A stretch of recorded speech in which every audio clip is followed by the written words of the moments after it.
I'm here at Makecode, and I thought we'd take a look at a couple others. One of them is the name tag. And so let's start with this little simple name tag.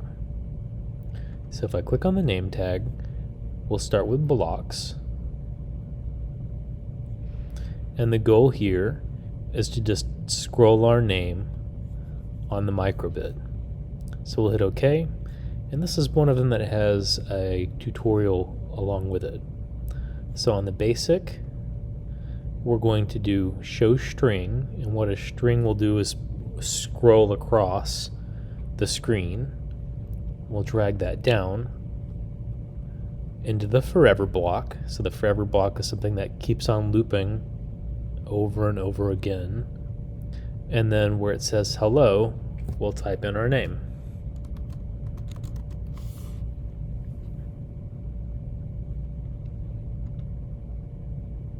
And essentially, that is the complete program.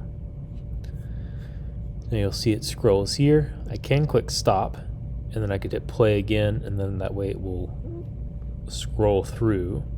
If I wanted to save that program, or you wanted them to turn in something, you could do a couple different things. You could just have them freeze the screen, or you can click the download button right there. So we'll click next, we'll click done. And that's simply my simple name tag program right there.